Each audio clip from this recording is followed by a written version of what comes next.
This is Larry Zorro. It's not a new theology that God made a new covenant. He cast out the old whore from his land and dispersed her. In 1948, like a woman scorned, she took back the land, or should I say, stole it. She began to occupy it and now has illegally been living there for 70 years. It's like a divorced woman who by decree was kicked off the land by her husband, but she keeps showing up on the husband's property as if to taunt him. How many times does God have to kick her off the land? Jeremiah 11, verse 10. They are turned back to their iniquities of their forefathers, which refused to hear my words. They went after other gods to serve them. The house of Israel and the house of Judah have broken my covenant, which I made with their fathers. If you haven't heard, God has made a new covenant. Hebrews 8, verse 8.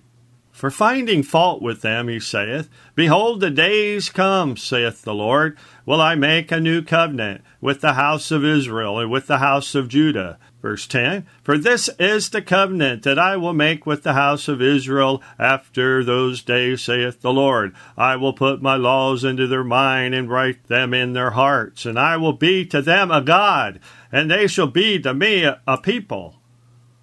This happened at Pentecost. The Spirit of God indwelt true believers, and God's law was written on their hearts.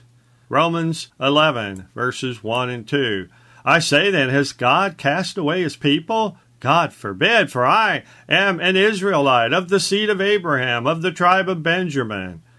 God had not cast away his people which he foreknew. Wot ye not what the Scripture saith of Elias? How he maketh intercession to God against Israel, saying, It goes on to say that a remnant shall be saved. We learn that God did cast away the ones that he doesn't know. A remnant will be saved according to the Bible, and I believe it's the 144,000. They are the true possessors that will inherit Israel, at least parts of it, being alive after the rapture. May 14th will be a momentous day. God just might begin to clear the way for his new bride. The gift of the new bride will be the land of Israel. The bride of Christ and the 144,000 will join, so to speak, their hands together as they inherit the land. Deuteronomy chapter 4, verse 40. Thou shalt keep therefore his statutes, his commandments, which I've commanded thee this day, that it may go well with thee, and with thy children after thee, and that thou mayest prolong thy days upon the earth, which the Lord thy God giveth thee forever. The land of Israel is promised for all time. However, the vast majority of the land today are illegal immigrants. You could build a wall, but with all illegals, they will always find a way past your security measures. How does God do it? He reconquers the land and takes it by force. He disperses the illegal tenants with power and plagues until they flee from the land. Yes, something might happen on May 14th, but it might not be good.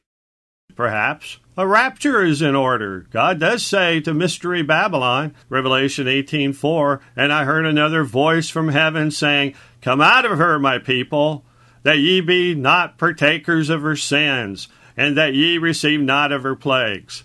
Perhaps May 14th will be a coming out day. The bride must make herself ready. There is a wedding to go to, and the groom has a gift for his beloved, New Jerusalem. Jeremiah 25, verse 11-14 has rattled a lot of cages for good reason. Listen to it. Starting with verse 11, And this whole land shall be a desolation and astonishment, and these nations shall serve the king of Babylon 70 years. And it shall come to pass when 70 years are accomplished, that I will punish the king of Babylon and that nation, saith the Lord, for their iniquity, and the land of the Chaldeans, and will make a perpetual desolation. And I will bring upon that land all my words which I have pronounced against it, even all that is written in this book, which Jeremiah has prophesied against all nations. For many nations and great kings shall serve themselves of them also, and I will recompense them according to their deeds and according to the works of their own hands.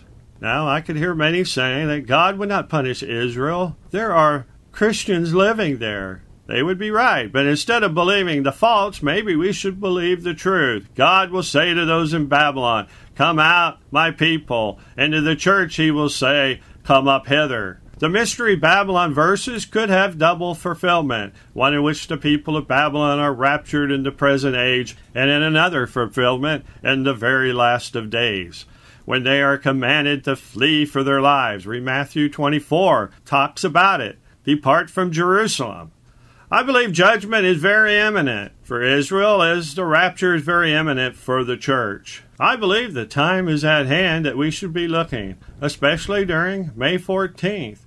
This is the season to be looking up, for our redemption draweth nigh. This is Larry Zorro. Take care, subscribe. Love you all.